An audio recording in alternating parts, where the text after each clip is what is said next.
We're here in London at Sony's PlayStation Digital event, and I'm here with Dino Dini, and we're talking about Kickoff Revival. My first question is, you've been out of the football game for a while. What's kind of prompted your re-entry into the genre? It's the fact that indie is back. I've always been an indie game developer. When I did the original Kickoff, Kickoff 2, they were very successful at the time.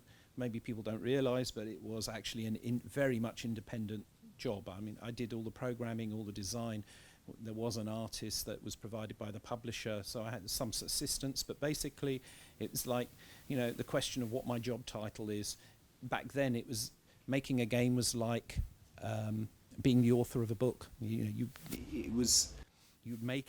Just like you get a book published and it's got your name on it. That's kind of what it was. And but the industry moved away from that, so it made it difficult for indies, they weren't called that at the time, to do their thing.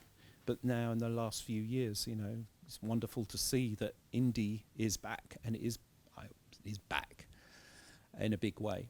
And that's given the opportunity for me to carry on the story.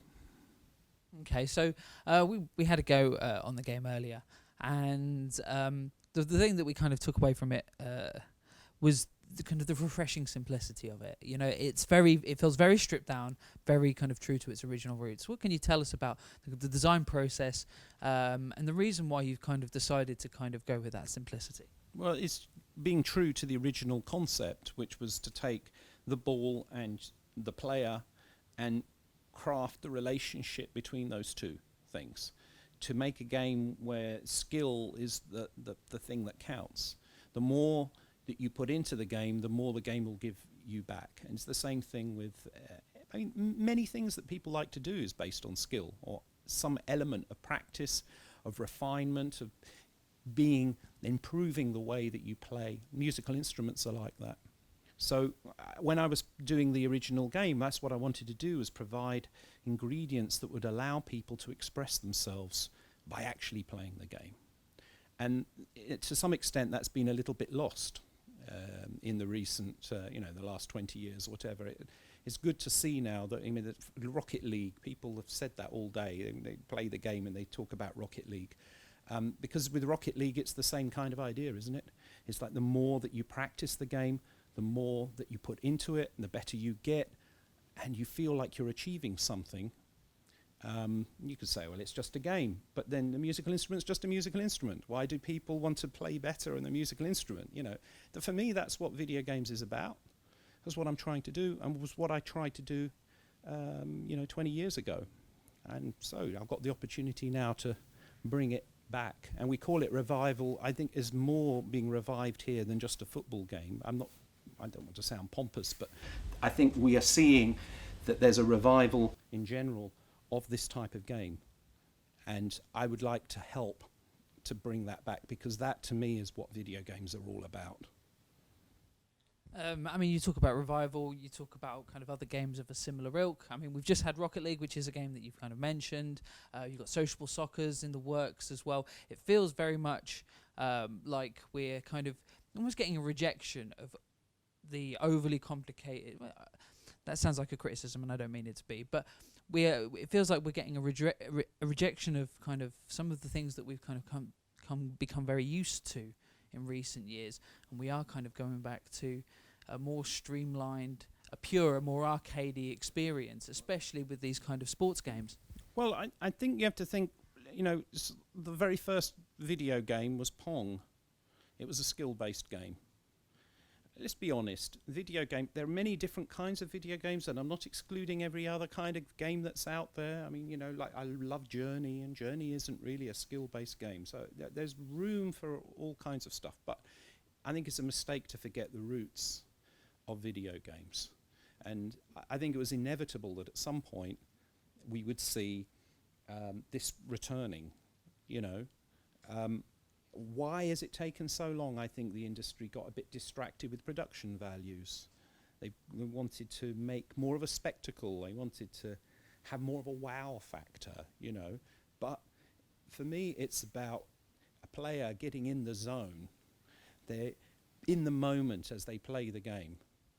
And it's just like escaping in a great book, or escaping in a great film, or going to see a performance and of a musician, and they're doing a solo and they're just in the zone, and you just, for a minute, you forget everything, time disappears, you're just in this magical place, right?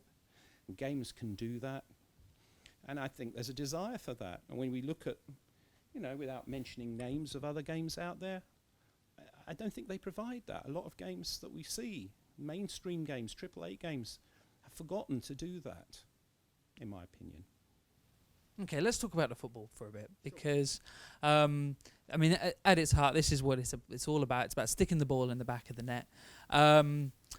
Now, obviously, you're an indie studio. You're going to struggle to kind of get the same licenses and stuff that you in FIFA. But how are you going to kind of tailor the individual football experience for football fans who are also maybe looking to kind of, I support Arsenal. I want my, can I customise my kit for my team so it looks like the Arsenal? How are you kind of tinkering with that side of the game? Well, certainly, being able to customise the kits is something that, I've done before, and it's something we would like to bring back again. So we also see in the first incarnation of this game how much we actually managed to fit in by the deadline that we've got. But the intention is to continue. And so if it doesn't come in the first incarnation, it certainly will come in later, definitely want to do that. But that's not what the game is about. If somebody wants to play with their favourite team's shirts, but in the end, it's them. It's the player, right? And I think that's a key difference in positioning between this game and others that are out there. It's about you, the game player, and ultimately competing with yourself. Do you have the nerve to be able to pull off that strike from 30 yards out that you're going to go for, because you're going to go for it, but are you going to actually do it right? And there's this wonderful thing about practicing things of skill. If you are not under pressure, it's so much easier, right? So what's that about? It's about you.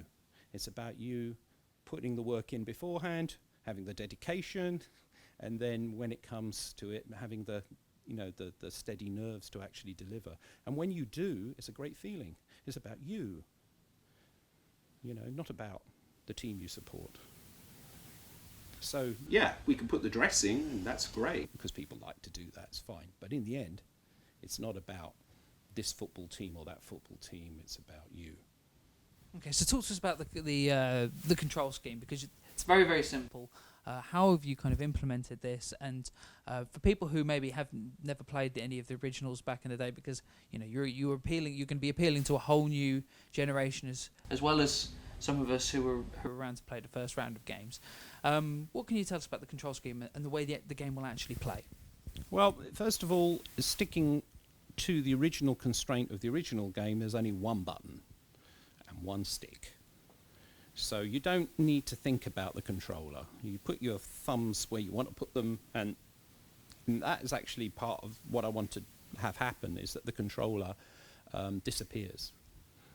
Okay, so one of the advantages with only having one button is that becomes more easy to do. Now, some people would say then, okay, but how do you pass, or how do you shoot, how do you do combo moves, how do you whatever.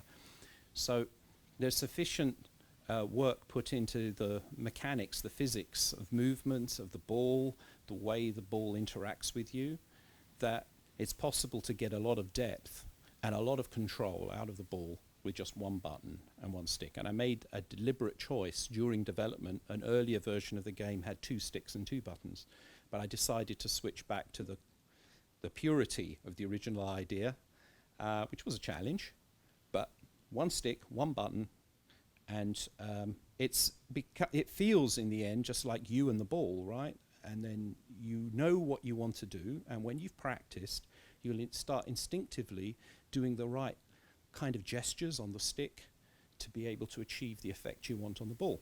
So if you want to pull the ball in the air, you reverse the stick after shooting, and that will lift it. It's very similar to the original game. If you want to swerve, you change the direction after the kick, and you can make the ball swerve. You've got an analog stick, so the harder you push the stick, the harder the kick. So passing is no longer a separate move. You just need to just not push the stick so far. You can do gentle taps to a teammate. Yeah, that's basically it. The rest of it, as the original game, is a bit like its context. If you're away from the ball and you tap, you'll do a slide. If the ball's in the air, you'll do a header. One button, one stick. So far, it seems to be working. Okay, during the demonstration earlier, you mentioned that you've set yourself quite and this is your word, quite an aggressive deadline. You're coming out exclusively on PlayStation, but can you tell us a little bit about kind of your immediate plans, and then maybe can you expand that? During the presentation, you also talked about DLC. You were already talking about DLC as something that you're kind of building into your roadmap. Can you tell us a little bit about where you are now and where you plan to take the game post-launch? Well, as with the original game, it started off with just a shell of, a core experience on the pitch, just the core gameplay, with a very lightweight shell around it, okay? And then there was Player Manager. Well, actually, even before that, there was Extra Time, and then Player Manager. So we actually, even back then, were expanding the game. You can consider these expansion discs like modern-day DLCs. If you look at how far that went, the Player Manager had an entire management simulation combined with the action game, and then Kickoff 2 came out that had a lot of the other features, things like being able to save your replays and much more customizable options and other stuff. It obviously makes sense to recreate that flow, but as to exactly when each bit comes through is still a flexible, thing. But if we're looking down the line, I've said many times I would like to do a sequel to Player Manager. So that's definitely a target I want to head for. So, and that would combine the management game with Revival. So you could call that Player Manager Revival, right? A ready-made name. Yeah, I guess. But that's definitely... So, yeah, I need to finish the story that I started, if you look at it that way. This is like a second chance at doing that, because I got kind of snatched away from what I created 20, 30 years ago, whatever. And this is an opportunity to... I'm very grateful to get it, because maybe, might not have ever got it, but I got an opportunity to try and pick it up again, and I want to finish the story this time, because I had various things that I wanted to do that I never got to do. Okay, so when can we expect the game to... I'm going to assume it's going to be a digital download. When can people get their hands on the game and start playing? Well, we're saying Q2. I was told that I could say that, so Q2, and that's all I can say at this point. Okay, well, how about this? So what's left to do for you to be ready for Q2? Well, the core of the game is there. It's like anything. It's like there are different stages to making a game, and we're past the middle stage, which is when you're searching for the identity of what your game is. There's the final stage, which is dressing it up so that you can actually sell it, and that's where we are at the moment.